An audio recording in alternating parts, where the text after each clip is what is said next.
same for Cody. This is a kind of a really important fight for many reasons, to get back on track and also to shape the landscape of the bantamweight division. Are you feeling any extra pressure or even motivation going into this one? Yeah, a little bit of both. You know, it's okay. It's all part of the job, and I have always felt that way. So I don't really feel any different than any other fights, to be honest with you. I'm sure despite the losses, what Cody can do. He's got that power, he's got that footwork, etc. But he can also be quite an emotional fighter, as we've seen. You don't seem, and you're not the type of fighter that really plays into that, or brings about any trash talk or Correct. anything. But is it something you can utilize in any way? And are you expecting any emotion from him? Yeah, I'm expecting the best guy. That's all I have in mind right now. I'm not really expecting specific pointers or whatever he's gonna bring to the table. I'm expecting the best guy possible on Saturday night, and yeah, for me it doesn't really change too much. Whatever he brings to the table, I'll be ready. As you mentioned, and a lot of everybody's mentioning, he's emotional, whatever. I don't really care. Whatever emotions he brings, whatever physicality he brings, I'm gonna be right there. I mean, it doesn't really change much for me.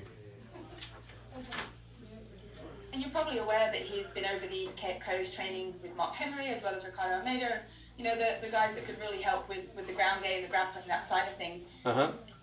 Is that playing into potentially the game plan for you, expecting either that it could take place more on the ground or that you might take it there yourself?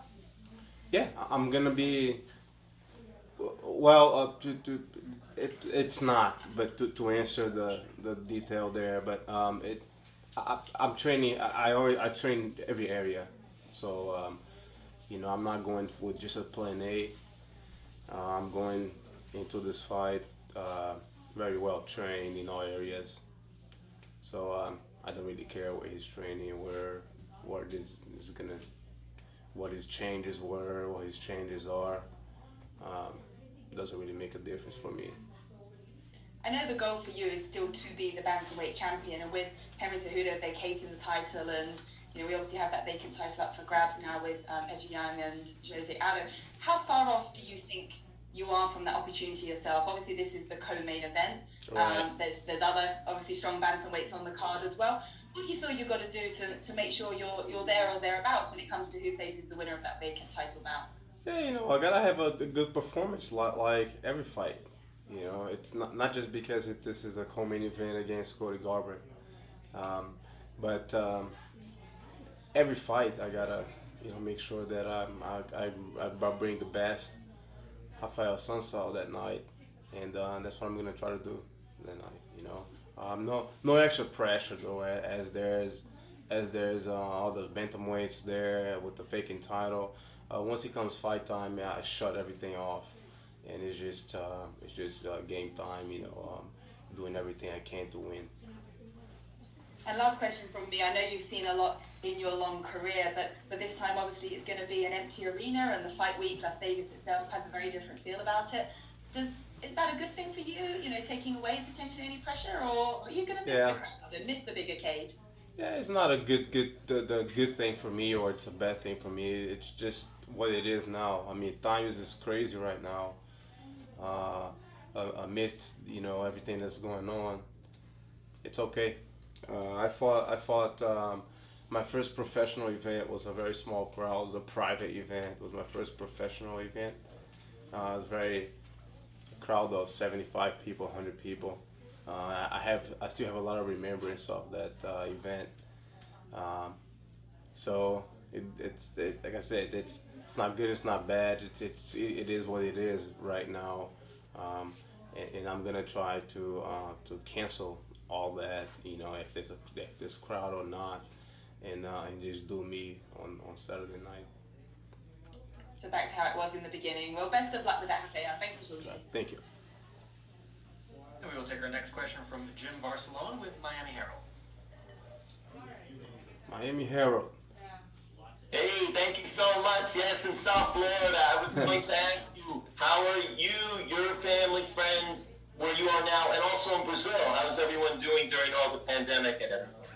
Yeah, and as I mentioned, it's crazy times right now. I cannot um, miss the opportunity to speak just because it's in everyone's.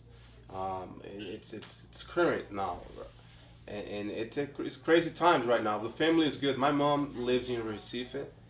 Um, she's currently there, which it's been hit pretty hard in Recife right now. So she's being very cautious.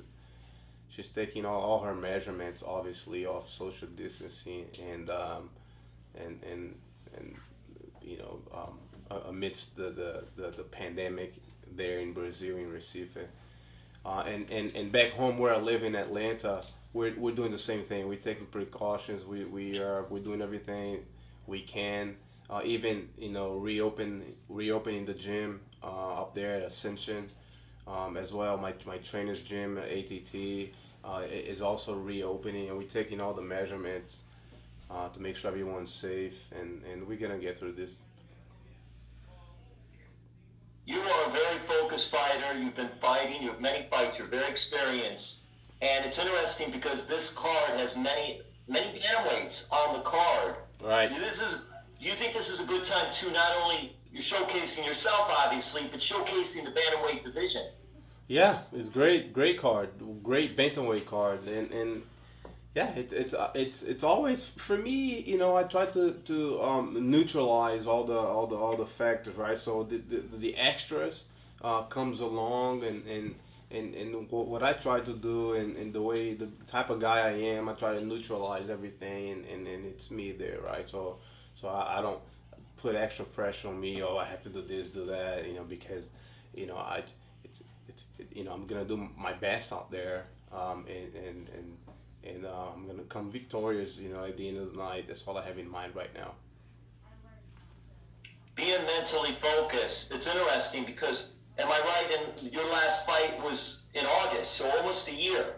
Is that correct? So in doing that, just having so many fights under your belt, does that help you as far as mentally preparing for something like that? Because you haven't fought in so long.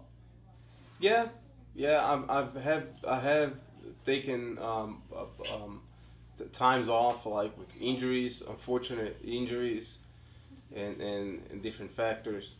So yeah, almost a year. Yeah, right under a year, like 10 months. It's okay. I'll still bring the experience from the previous, even though it was a negative. I'll still bring that experience along, and try to improve upon that loss. I think I did made some changes as well, and that helped me. That loss also gave me a new path to take in training and stuff, and so yeah, it's okay. The time off was okay, to improve and keep improving. Being a student of the martial arts game, so it's okay. 10 months, it's okay. And then lastly for me, how much of a fighter, mentally and physically, are you different from when you were first starting to where you are now? Or are you different from when you first started to where you are now? From when I first started, I'm 37 years old, and I feel no different. Everything is just so the same, so equal for me. The weight cut is the same. My cardio, my routines, my workouts, everything just feels the same. Even a little, even better now that I'm wiser. As a human being, just a wiser guy. It just feels so natural. Right now. But let's say with the pandemic, it wasn't as easy as because it's for everyone, right? We had to take days off. The gyms were still reopening. Training partners were being cautious, so we had to reunite and to get the team together. I was very fortunate myself that I had a good team in Atlanta with me, and we kept training pretty good. you know. But you know, so some of the trainers were I could not see some of them still, but it worked out okay. Thank you. All the best on Saturday. Thanks, bud. And we'll take our next question from Gabriel Pangalangan with the Dojo Director. What's this, you know? Rafael, Hey, what- hello from the Philippines. So tell us more about your training camp. Some people have said that, the pandemic actually didn't change it that much. Some people, of course, felt a big impact from the pandemic. How was it for you? Yeah, we felt the impact for sure. You know, it's I'm gonna say it again. It's different times. It's different times, crazy times for everyone. And we did feel the impact. You know, within the community, family, in the martial arts community, in the martial arts world, in our gyms world. Um, our gym, Ascension, even ATT was shut down. Uh, yeah, we felt a little bit of impact, and we try to maintain to the best of our ability, and it worked out fine, worked out okay. You know, things started to come back right in timely manner, so it worked out okay. All right, and then looking at your opponent, Cody's looking at his game, where do you think you have the most advantage in this fight? Yeah, I mean the advantage. I'm a more experienced, more seasoned guy. Um, you know, I think I have the advantage anywhere, despite him having good some heavy hands or whatever. Um, you know, my mentality is I have the advantage everywhere, every second of the fight. Okay, and then also the targeted title fight between Peter Yan and Jose Aldo, it actually hasn't been officially announced. Do you think that an impressive win here for you could catapult you into that title shot? Yeah, sure, it could. Yeah, I think a win in general will put me right there in contention. I've been around a long time. Um, you know, you can criticize, you know, because there's critics out there, you know, they can say whatever they want. I've been around a long time. I've been doing my job correctly for a long time, um, despite some negative results. And I'm looking to get to contention, you know, after this win. Yes, and you've been top ranked for a long time. You said you're 37 years old, but you've never had a title shot. Never had a title shot.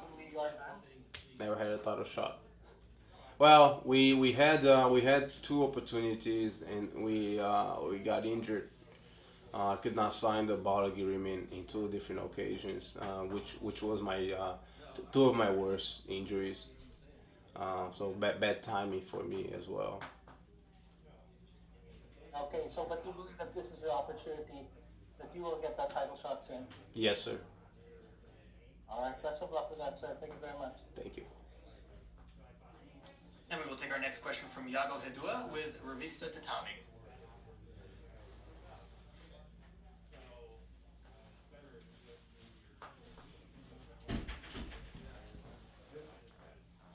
Tatami. Yago, you're unmuted. Please go ahead.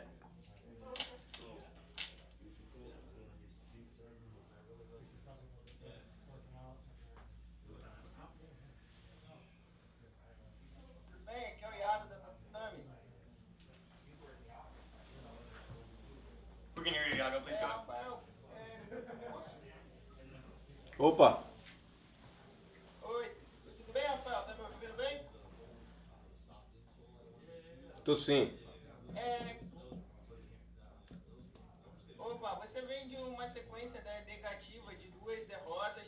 Como é que você acha que isso impacta na sua luta? Também o Cody também vem de uma sequência negativa, né? Você acha que os dois é,